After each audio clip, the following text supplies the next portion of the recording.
तो dimensional analysis का मतलब है dimension of a physical quantity with respect to a base quantity is equal to power और exponent of base quantity that enters into the expression of that physical quantity। तो किसी भी quantity की dimensions का क्या मतलब है, ध्यान से समझिए इस चीज। ठीक है, dimension of a physical quantity का क्या मतलब है, एक तो हमेशा with respect to some base quantity होंगी। ठीक है ना, ऐसा नहीं है कि फोर्स की डायमेंशन आप एक्सलरेशन के रिस्पेक्ट में लिख रहे हो, ऐसा नहीं। ठीक है, फोर्स की डायमेंशंस उस बेस वही आपकी 7 बेसिक जो क्वांटिटीज है, फंडामेंटल क्वांटिटीज है, उनकी टर्म में एक्सप्रेस हो। ठीक है, पहली बात तो ये ध्यान रखिए कि dimension of a physical quantity with respect to a base quantity, base या फंडामेंटल क्वांटिटी वही 7 है। ठीक है, इज इक्वल टू पावर और exponent of base quantity that enters into the expression of that physical quantity। तो expression पता होते हैं, अभी बहुत सारे पता है आपको, बहुत सारे नहीं भी पता है, जिसकी एक टेबल आपकी बुक में बनी होगी, तो सारे अलग से याद भी नहीं करने कि टॉर्क है, टॉर्क का फार्मूला क्या होता है, विस्कोसिटी का फार्मूला क्या होता है, सरफेस टेंशन का क्या होता है, अभी रटेंगे नहीं। स्कूल में रिक्वायरमेंट है तो बात ही अलग है, फिर क्या कर सकते। वो धीरे धीरे आपको सारे रिलेशन अपने आप ईयर्स में सब याद होंगे, बार बार सारे चैप्टर आते रहेंगे, हर चैप्टर में आपको क्लियर होता रहेगा। ठीक है, फॉर एग्जाम्पल अभी जो क्लियर है उनके बेसिस पर अगर हम बात करें तो वेलोसिटी हम पता है क्या होती है, वेलोसिटी डिस्टेंस अपॉन टाइम। तो डिस्टेंस क्या, लेंथ है, और टाइम टाइम। ठीक है, तो लेंथ अपॉन टाइम वेलोसिटी का एक्सप्रेशन है। ठीक है, तो वेलोसिटी के एक्सप्रेशन में लेंथ की पावर कितनी आ रही, बताइए पिंकी आप, लेंथ की पावर कितनी है वेलोसिटी के एक्सप्रेशन, लेंथ की पावर कितनी है और टाइम की पावर कितनी। देखो लेंथ की पावर कितनी है, 1 ही तो है ना बेटा, लेंथ की लेंथ स्क्वायर थोड़ी नहीं है। ठीक है ना, जैसे आपका एक्सलरेशन क्या होता है, आप यूनिट से बेटा रिलेशन याद कर पाएंगे। ठीक है ना, जैसे एक्सलरेशन है मीटर पर सेकंड स्क्वायर, तो वहां पर लेंथ की पावर कितनी है, 1 है एक्सलरेशन में, बट नीचे क्या आ रहा है, टाइम स्क्वायर। तो टाइम की पावर कितनी बोली जाएगी, -2। ठीक है, इस ऊपर रख के बोली जाएगी, इस नीचे है तो आप इसको ऊपर रख लो, जैसे लेंथ और टाइम की पावर -1। तो dimension of velocity in length. ठीक है ना, अगर आपसे वेलोसिटी की लेंथ में डायमेंशन पूछा जाएगा तो लेंथ में डायमेंशन कितनी है, 1।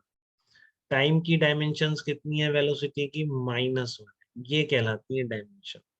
ठीक है, कि जब आप उस फिजिकल क्वांटिटी का एक्सप्रेशन लिखते हो, ठीक है, तो एक्सप्रेशन लिखने में जो फंडामेंटल क्वांटिटीज की पावर कितनी आ रही है, दैट पावर इज कॉल्ड, यही बताया मैंने आपको, dimension of a physical quantity with respect to a base quantity is equal to power or exponent of base quantity that enters into the expression of that physical quantity। ठीक है, तो velocity का expression है length upon time. तो length में dimensions कितनी बोली जाएगी, 1 बोली जाएगी, और टाइम में डायमेंशंस -1 बोली जाएगी। ठीक है, जैसे आपका एक्सेलरेशन है, एक्सेलरेशन की लेंथ में डायमेंशन बताओ चैट पर फटाफट, लेंथ में कितनी डायमेंशन है एक्सेलरेशन की, जल्दी रिप्लाई करें। एक्सेलरेशन क्या होता है, मीटर पर सेकंड स्क्वायर होता है कि नहीं, तो लेंथ में डायमेंशन कितनी है एक्सेलरेशन की, मतलब क्या आ रहा है बताओ, जल्दी बताओ चैट पर। लेंथ की पावर कितनी है, 1 है, और नीचे क्या आ रहा है, अरे बताओ इसमें टाइम में कितनी डायमेंशन है, टाइम, टाइम में कितनी डायमेंशन है, सेकंड टाइम की यूनिट है ना, तो टाइम के ऊपर क्या आएगा, -2 आएगा। एक्सेलरेशन की पूछ रहा हूँ तन्वी, देखो आप, है ना, ये आपका आएगा, लेंथ की डायमेंशन कितनी होगी, 1, और टाइम की डायमेंशन कितनी हो जाएगी, -2 एक्सेलरेशन। ठीक है, क्लियर है इतनी बात। और जैसे वॉल्यूम है, तो वॉल्यूम की लेंथ में डायमेंशन लिखो जल्दी से, कोई लिख सकता है वॉल्यूम की लेंथ में डायमेंशन कितनी होगी, वॉल्यूम लेंथ पे डिपेंड करता है, टाइम वाइम पे डिपेंड करेगा। तो लेंथ में डायमेंशंस कितनी होगी वॉल्यूम की, एरिया की लेंथ में डायमेंशन कितनी होगी, पहले वॉल्यूम की टाइप करो आप, वॉल्यूम की क्या होगी, वॉल्यूम की डायमेंशंस क्या होगी लेंथ में, with respect to length dimensions, हाँ तो बिल्कुल सही। तो डायमेंशंस कितनी कहलाएगी ये पूछ रहा हूँ, ठीक है, आपको पता है लेंथ की क्यूब, साइड क्यूब होता है ना बेटा, वॉल्यूम क्या होता है, length into width into height, ऐसे ही तो होता है, या वॉल्यूम जैसे क्यूब का कितना होता है, ये क्यूब होता है, तो लेंथ के ऊपर पावर कितनी आ रही है 3, तो ये पावर 3 आ रही है ना 3, इसको डायमेंशन बोलेंगे। क्लियर है चित्राक्ष पिंकी आप लोगों को? लेंथ में डायमेंशंस कितनी बोली जाएगी? हाँ 3। यस। एरिया की टाइप करो फटाफट, एरिया की लेंथ में डायमेंशन, लेंथ में ही है और किसी में तो है भी नहीं, लेंथ पे डिपेंड कर रहा है। तो एरिया की लेंथ में डायमेंशंस कितनी होगी, टाइप करो जल्दी से नंबर। एरिया की लेंथ में डायमेंशंस, हाँ चित्राक्ष जसवंत ठीक है, वेरी गुड। बाकी लोग एरिया की लेंथ में डायमेंशंस, जल्दी रिप्लाई चाहिए। Pinky very good. बाकी लोग 3 की आए इसके भी जवाब। खुशी आप रिप्लाई करो जल्दी से, लेंथ में डायमेंशंस क्या होगी? एरिया की यूनिट कितनी होती है, मीटर स्क्वायर होती है कि नहीं एरिया की? तो ऐसे यूनिट से याद कर लिया करो, आपको जल्दी उसी से निकाल पाएंगे। ठीक है ना, यूनिट से याद कर लिया करो, एरिया होता है metre square. Very good. Tanvi कोई डाउट है आपको एरिया की डायमेंशंस में? Tanvi no sir. Avni, okay बेटा, सबको क्लियर है कि एरिया कितना होता है मीटर? आप यूनिट याद करा करो, आपको तुरंत याद आएगा। जैसे आपकी वेलोसिटी है मीटर पर सेकंड, ठीक है, ठीक है ना। फोर्स की डायमेंशन लिखते हैं अभी, चलो लिखेंगे फोर्स की भी, अभी सबकी लिख देंगे, इनका रिलेशन पता है आप उसकी लिख ही देंगे, इसमें क्या है। ठीक है, क्लियर है सबको ये चीज? चलिए, तो ये आपकी डायमेंशन होती है बेटा कि फंडामेंटल की क्वांटिटी की कौन सी पावर उसके एक्सप्रेशन में। तो एक्सप्रेशन में यूनिट याद है तो उससे आप लिख ही सकते हैं। ठीक है, तो decided symbol of base quantities, हाँ ये अब डायमेंशन लिखने में आपको सिंबल भी याद रखने हैं कि कैपिटल एम। ठीक है ना, जैसे मास की डायमेंशन को ऐसे लिखते हैं, ब्रैकेट लगा देते हैं बेटा क्या, इस तरह। तो मास का एम रहेगा, टाइम का टी रहेगा, टेम्परेचर का ध्यान रखिए कई बार मिस हो जाता है, करंट का कई बार याद नहीं रहता, ये तो याद रहता है एमएलटी, एमएलटी तो बहुत देखता है इंसान।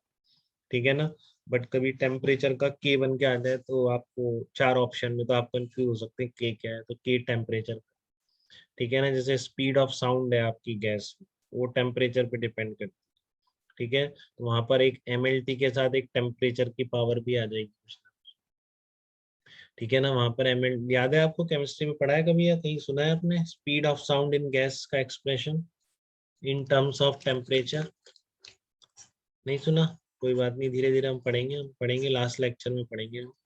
ठीक है, under root gamma R T by M, ये स्पीड ऑफ साउंड होती है गैस।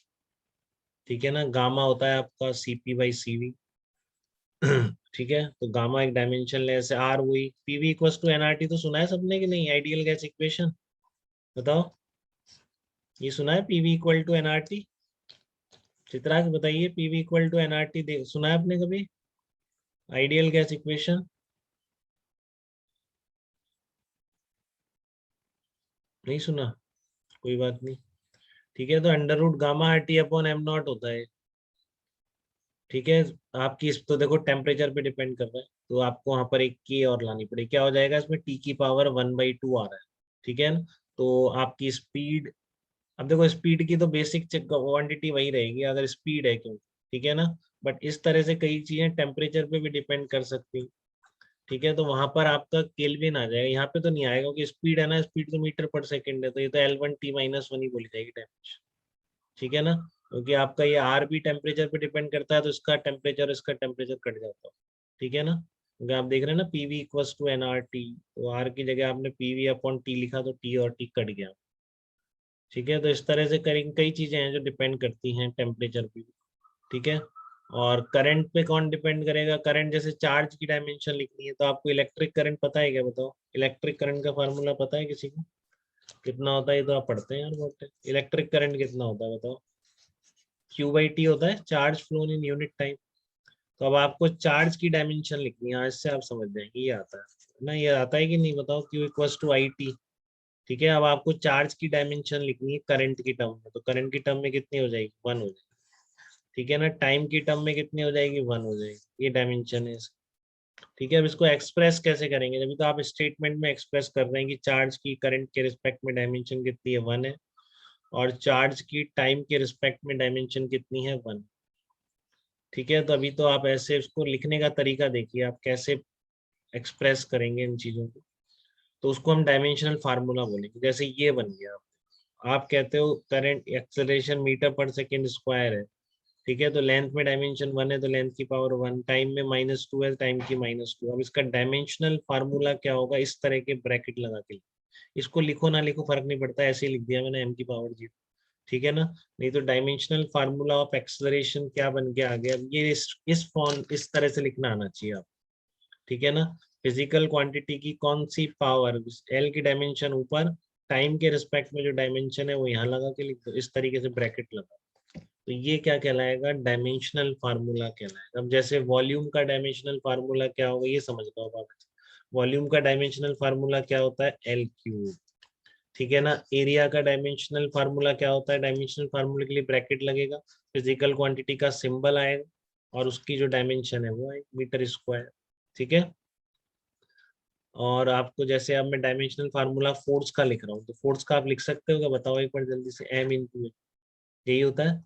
तो किस पे हो गया, आप ऐसे लिख दिया करो, देखो एम के कॉरेस्पॉन्डिंग m1 लिख दिया, ए का क्या निकला आपका L1T-2, तो L1T-2, तो ये क्या आ गया आपके फोर्स का डायमेंशनल फार्मूला, ठीक है ना। या क्या आ गया आपका फोर्स का डायमेंशनल फार्मूला। बताइए रोहित, क्लियर है क्या आपको डायमेंशनल फार्मूला लिखना। तो अब जैसे आपको किसका लिख रहे थे आप, चार्ज का, देखो चार्ज का बहुत बच्चे गलती करते हैं बेटा, एंड तक मैंने अभी बता दिया आपको, चार्ज कोई फंडामेंटल यूनिट नहीं, ठीक है ना। फंडामेंटल यूनिट कौन सी है, इलेक्ट्रिक करंट फंडामेंटल यूनिट। तो बताओ क्या होगी इसकी सीक्वेंसिंग, कोई ऐसा नहीं है स्टैंडर्ड एमएलटी हाथ बैठ गया लोगों का, तो इसलिए ऐसे लिख देते हैं, अब टी को पहले एल को बाद में लिख दो, उससे कोई फर्क। तो चार्ज की डायमेंशन कौन बताएगा, बताओ, चार्ज का डायमेंशनल फार्मूला कैसे लिखो, कोई बोल के बता सकता है। चार्ज का डायमेंशनल फार्मूले के लिए मैं क्या करूंगा, ब्रैकेट लिखूंगा, ठीक है। क्या चार्ज में मास आएगा क्या, बताइए, ये चार्ज में लेंथ आएगी क्या, चार्ज मास और लेंथ पे कोई एक्सप्रेशन आ रहा है, मास और लेंथ का चार्ज नहीं आ रहा, किसका आ रहा है, कैपिटल आई और टी का आ रहा है। तो आप चाहे से टी को पहले लिख दो बाद में लिख दो, कोई फर्क नहीं पड़ता, ठीक है। क्या लिखा आपने, हाँ ये बिल्कुल पिंकी सही कह रहे हैं बेटा आप एकदम। तो चार्ज कितना आ गया, A1T1, ये कैपिटल ही लिखना है, ये ध्यान रखना है ना, कैपिटल A1 और T1, तो ये क्या कहलाएगा, चार्ज का डायमेंशनल फॉर्मूला। बताइए, आप इसको ये भी लिख सकते हैं, 1 की पावर लगाने की जरूरत नहीं, ये भी डायमेंशनल फार्मूला ही कहलाएगा, ठीक है। तो इस तरीके से लिखेंगे आप फिजिकल क्वांटिटीज के डायमेंशनल फार्मूले। तो चित्राक्ष आपको डायमेंशन का मीनिंग क्लियर हो गया क्या बेटा, ये बताइए, डायमेंशंस क्या होती हैं। हाँ सर। ओके बेटा, आप ध्यान रखिएगा, आप बिल्कुल मैंने समझा दिया आपको एकदम, फंडामेंटल क्वांटिटीज की पावर डायमेंशंस है, और इस तरह से ब्रैकेट लगा के उन डायमेंशंस को लिख दिया जाएगा, उन्हीं फंडामेंटल क्वांटिटीज पर उतनी पावर लगा के, ठीक है। तो वो क्या कहलाता है, डायमेंशनल फार्मूला कहलाता है। वन क्या है, वन है मास के रिस्पेक्ट में डायमेंशन फोर्स की, ये वन क्या है, मास फोर्स की लेंथ के रिस्पेक्ट में डायमेंशन, ये -2 क्या है, फोर्स की टाइम के रिस्पेक्ट में डायमेंशन, ठीक है। तो इस तरीके से आप डायमेंशनल फार्मूले बहुत सारे फिजिकल क्वांटिटीज के, इनके भी आपको फार्मूले याद है, जैसे विस्कोसिटी का कहाँ से लिखोगे, आपको आइडिया नहीं विस्कोसिटी का, ठीक है। अब जैसे सरफेस टेंशन है, एक बार ध्यान से देखो, सरफेस टेंशन का भी निकाल के बताता हूँ मैं आपको, सरफेस टेंशन का फार्मूला मैं आपको बता रहा हूँ, वो आपको कैसे याद होगा। तो सरफेस टेंशन एक फिजिकल क्वांटिटी है जिसका फार्मूला क्या होता है, फोर्स बाई लेंथ। तो अब आप इसकी डायमेंशनल फार्मूला लिख सकते हो अगर ये बता दूं मैं आपको। सरफेस ऐसे तो पूछ सकते हैं ना, एग्जाम में भी पूछ सकते हैं, स्कूल में सरफेस टेंशन का फार्मूला ये होता है, आप बताओ डायमेंशन कितनी होगी, बिल्कुल लॉजिकल क्वेश्चन है। जब फार्मूला बता दिया तब आपको डायमेंशन लिखनी आनी चाहिए। तो कैसे लिखते हैं डायमेंशन, फार्मूला कैसे निकलता है, आप फोर्स को लिख दो पूरा एमएलटी की टर्म, ठीक है ना। फोर्स अभी मैंने लिखा था मास इंटू एक्सलरेशन, तो फोर्स कितना आ जाएगा, देखो कैसे लिखेंगे, m1L1T-2, ठीक है। ये आपका फोर्स आ जाएगा m1L1T-2, ये आपका फोर्स है, डिवाइडेड बाई लेंथ कितना है आपका L1, ठीक है। डिवाइडेड बाई लेंथ कितना है L1 है, तो कट जाएगा बेटा बिल्कुल, जैसे आप प्लस माइनस करेंगे ना, डिवीजन सब्ट्रैक्शन, A1 -1 0 हो गया, तो क्या डायमेंशन आ गई, सरफेस टेंशन। सरफेस टेंशन की M1L0 लिखना जरूरी नहीं है, कोई कंपल्शन नहीं है, लिखना चाहे तो लिख सकते हैं, ये आंसर होगा। सरफेस टेंशन जो फिजिकल क्वांटिटीज है उसकी डायमेंशनल फार्मूला हो जाएगा M1L0T-2। कैसे निकला, फोर्स बाई लेंथ होती है, फोर्स का पता है M1L1T-2, नीचे L1 लिख दिया, L1 से L1 कड़ी, ठीक है। तो इस तरीके से आप किसी भी फार्मूला अगर गिवन है तो आप ये एग्जांपल्स लिख लीजिए, एक तो चार्ज का लिख लेंगे, ठीक है ना। और जब आप ये नोट्स लिखेंगे तो उसके साथ लिख देंगे अपनी को, ठीक है ना। इनके एग्जांपल्स लिख देंगे आपके लिए। सरफेस टेंशन एक अच्छा एग्जांपल है आपके लिए, चार्ज एक अच्छा एग्जांपल है, जिससे आपको हमेशा ध्यान रहे कि ऐसा यूनिट चार्ज नहीं है, कूलॉम कोई ऐसा वो नहीं है, फंडामेंटल यूनिट नहीं है। ऐसा यूनिट तो है बट फंडामेंटल यूनिट कूलॉम नहीं। फंडामेंटल यूनिट क्या है, करंट की यूनिट है, फंडामेंटल क्वांटिटी करंट है, एम्पीयर। तो जब आपको बोला गया चार्ज का डायमेंशनल फार्मूला लिखो, तो आप कौन सी किसकी टर्म में लिखते हैं डायमेंशनल फार्मूले, हमेशा फंडामेंटल क्वांटिटीज की टर्म। तो आप क्या लिखोगे, A1T1 या T1A1 जो भी आप चाहें, ठीक है। तो यहाँ तक बात क्लियर है, ये जरूर नोट कर देंगे अपनी कॉपी में अभी, सरफेस टेंशन और चार्ज के डायमेंशनल फार्मूले कैसे निकालें। तो आप ऐसे ही निकालें, जैसे फोर्स बाई लेंथ है, फोर्स का लिख दो फटाफट, ठीक है। लेंथ का क्या होगा L1, फिर आप सॉल्व कर लो उसको, ठीक है। तो सरफेस टेंशन का डायमेंशनल फार्मूला आ जाए। चार्ज क्या होता है, I इंटू करंट, तो I के लिए क्या सिंबल है, A, तो E की पावर 1 आ रही है, टाइम की 1 आ रही है, तो A1T1 चार्ज का डायमेंशनल फार्मूला बन जाए। तो ये होती हैं डायमेंशंस ऑफ फिजिकल क्वांटिटीज, ठीक है ना। कि कोई भी फिजिकल क्वांटिटी फंडामेंटल की किस पावर पे डिपेंड करती है, that power is called dimension. And उसको अगर ब्रैकेट लगा के इस तरीके से लिख देंगे तो ये क्या कहलाएगा, dimensional formula of that physical quantity कहलाएगा। चलिए तो हम आगे बढ़ते हैं इसके बाद।